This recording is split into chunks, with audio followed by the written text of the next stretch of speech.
So we must feel naturally that nature itself has not made us beautiful, so that we must compensate for it.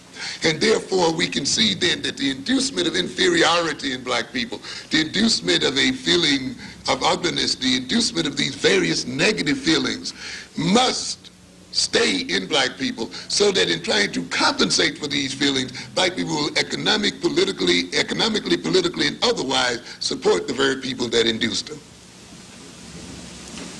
You see, the alienation of black people is economically functional.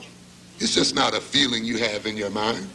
The fact that you may wrestle with your own self-estrangement, separation from yourself, is not just a feeling you're having within yourself. It is a politically functional feeling. It is induced for political purposes. What does it mean to be alienated?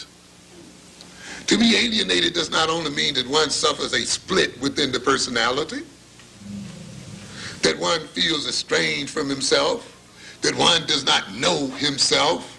Certainly that's an aspect of alienation, and this is the way it's talked about in the psychology books, you see. And when you read all of this psychology, you think you're really getting heavy, you see, and the Eurocentrics teach it to you very directly, and you feel very profound. When you talk about the great dynamics of the head and ego struggling with one another. Why do you alienate a person? We are alienated so that we can serve aliens. That is the function of alienation. Alienation means to be determined by forces outside oneself, other than oneself, to the enhancement of those aliens. When Marx talks about alienation, then, do not just cue in on the alienation that the worker feels. Recognize that the worker has to be alienated in order to serve the owner of the means of production. That's its ultimate function. You will recognize then, an alienated people can only spend money with aliens. They can only support aliens. They can sit here and support these Koreans and these Arabs and these Indians and everybody else but a black person. They can support everybody's families but their own. They can give jobs to these people's uncles and aunts and sisters and brothers and children, but they cannot give jobs to their own children. They can feel good when they give all of their money to Bloomingdale's and these other places, but they feel cheated every time they trade with the black person. You have to be alienated for that reason. That's why we alienate. And do you think the white man intends to turn that feeling of alienation loose in your heart? You are dead wrong. No matter how often you go into a boardroom, no matter how high you move up into the white hierarchy, because alienation is functional for white power and functional for white economic, social, and political dominance. And yet I see somebody expressing surprise after 40 years that black children still have a sense of inferiority because you don't know your black psychology and because you studied them from a Eurocentric psychological point of view. And because you saw your goal as not removing the white man from power, but of sleeping with them in these beds and not questioning the evilness of his system, but of wanting to share in it. We never had a national debate. Who gave the NAACP the permission to go out to court and talk for black people in terms of equality? Equality with whom? We should have debated that. That's a moral issue. Equality with the slave master? Equality with exploiters? Equality with people who every time they stepped on a continent destroyed and degraded the people that they dealt with? Is this what we want, a sharing of the spoils? Or is it that we want a whole different world than what these people have bought on this earth today? But we were diverted from asking that fundamental question. We were made to think simply because we were getting paid less than white folk, our problem would be solved merely by getting equal pay. But the problem is much deeper than that, ladies and gentlemen. But that too is a part of the illness, you see. So then the maladjustment is used and is induced in the African to engage in self-destructive behavior so that he may annihilate himself, or that his demise can be permitted or enacted without triggering Eurocentric guilt and without costly resistance. It was induced to permit the European to perceive himself as naturally superior, to protect the European from genetic annihilation. And while I'm on that subject, let me just mention one quick thing here about genetic annihilation. Some of you saw this, I'm sure. U.S. News and World Report, June 22nd, 1987. What does it say here? Are we having enough babies?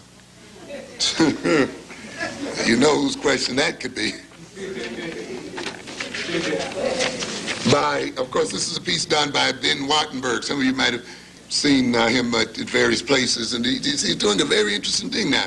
He wrote a book called The Birth Dearth, indicating, of course, that not enough white people are being produced in the world. And so he starts here, what's happening today has never happened before. It will dramatically change the U.S. and the world in which we live. Over the years, I've heard businessmen, diplomats, government planners, and parents all begging for the same thing. No surprises, please. This book, a speculation about the future based on current trends, is an attempt to deal with that plaint. Forewarned is forearmed. What is happening is this. For about a decade and a half, the peoples of the free, modern, industrial world, that includes the U.S., have not born enough children to reproduce themselves over an extended period of time. We had a baby boom. Now there is a birth dearth. I believe that the birth dearth will, in the near future, begin to cause turbulence at every level of our economy. I believe, too, that the birth dearth will leave in its wake tens of millions of unhappy adults who will end up with no children at all, or fewer children than they really wanted, or no grandchildren, or fewer grandchildren than they had hoped for.